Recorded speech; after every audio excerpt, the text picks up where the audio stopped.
عقیدہ توحید اسلامی عقائد میں اصل الاصول اور اصل ہے،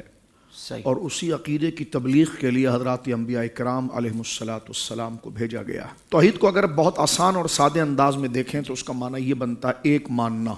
اور ایک جاننا۔ وہ اپنی ذات میں، اپنی الوہیت میں، اپنے ہونے میں وہ ایک ہے اور اس کا کوئی شریک نہیں، اور اس کائنات کو چلانے میں، بنانے میں، کائنات جو رواں دوا ہے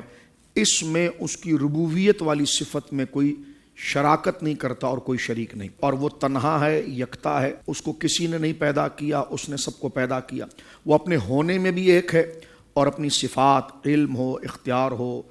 ارادہ ہو، اس میں بھی وہ یکتا ہے، جس کا ہونا ضروری ہے، نہ ہونا محال ہے۔ اس لیے کہ ظاہر سی بات ہے کہ جس نے اس کائنات کو پیدا کیا ہے، اب جو چیز بنی ہے وہ موجود ہے اور جو بنانے والا موجود نہ ہو، یہ کیسے ہو سکتا ہے؟ کیسے ہو سکتا ہے؟ جب آپ کسی خوبصورت عمارت کو بنا ہوا دیکھتے ہیں، کسی منظر کو دیکھتے ہیں، یا انسان کی کسی بنائی ہوئی چیز کو دیکھتے ہیں،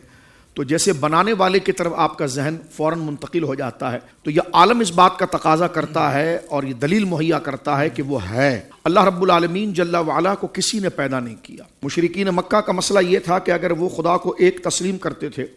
تو وہ صفات میں شرک کے قائل تھے معاذ اللہ، یعنی ان کا یہ عقیدہ تھا کہ اللہ رب العالمین جل وعلا زمین و آسمان کو بنا کر معاذ اللہ معطل ہو گیا ہے اور اس نے اپنے ہمارے ان بتوں کو خدائی دے دی ہے، اب اس کارخانہ قدرت کو چلا وہ رہے ہیں۔ تو اسلام یہیں پر آ کر صحیح رہنمائی کرتا ہے اور ارشاد فرماتا ہے کہ جیسے وہ اپنے ہونے میں ایک ہے، یعنی الوہیت میں ایک ہے، اسی طرح ربوبیت اس کارخانہ قدرت کو بھی چلانے میں ایک ہے۔ وہ اپنے ہونے میں کسی کا شریک نہیں ہے تو کائنات کو چلانے میں بھی کوئی اس کا شریک نہیں ہے۔ ایک مختصر سی صورت ہے لیکن جامع عقیدہ توحید کی صورت ہے، وہ ہے سورۃ الاخلاص، کہ اللہ رب العالمین ایک ہے، اللہ الصمد، اللہ بے نیاز ہے، لم یلد ولم یولد، نہ وہ کسی سے پیدا ہوا نہ اس سے کوئی پیدا ہوا، ولم یکن لہ کفوا احد، اور کوئی اس کا ہمسر نہیں۔ اس کو بڑے کمال انداز میں علم کلام اور صوفیہ سمجھاتے ہیں کہ دیکھیں کسی سے شرکت کبھی عدد کے طور پر ہوتی ہے تو اس کا رد ہو گیا احد کہہ کر۔ اللہ ایک ہے، نہ وہ نوعی اعتبار سے ایک ہے نہ وہ عددی اعتبار سے ایک ہے، وہ احد ہے، وہ ایسا ایک ہے جس کا کوئی شریک نہیں، اور وہ ایسا ایک ہے جیسا رسول اللہ نے بیان فرمایا۔ سبحان اللہ، سبحان اللہ۔ تو لہٰذا اختصار اس بات کا یہ بنا کہ کبھی کسی سے شرکت اور شراکت عدد کے اعتبار سے ہوتی ہے، کاؤنٹنگ کے اعتبار سے ہوتی ہے، تو اس کا رد کر دیا قل هو اللہ احد، اللہ ایک ہے، اور احد وہ ہے کہ جس کا دوسرا کوئی ہوتا نہیں۔ اگر منصب کے اعتبار سے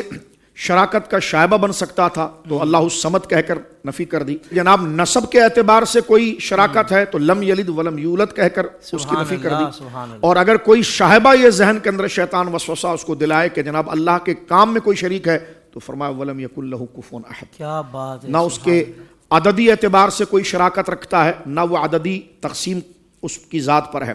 نہ منصب کے اعتبار سے اس کی کوئی شراکت رکھ سکتا ہے، نہ اس کے منصب کے برابر کوئی ہو سکتا ہے، وہ مستقل ذات ہے۔ تو یہ عقیدہ توحید بڑے کامل انداز میں جو ہے وہ ایک مختصر سی صورت اور جامع صورت سورۃ التوحید یعنی سورۃ الاخلاص میں بیان کیا۔ سوشل میڈیا پر اسلام کی صحیح تعلیمات جاننے کے لیے ابھی حافظ سائر قادری کا نیا YouTube channel Islamic digital studio subscribe کر لیں، اور ہاں نوٹیفیکیشن بیل آئیکن کو بھی پریس کر لیں تاکہ ہماری نئی ویڈیوز آپ تک بر وقت پہنچ سکے۔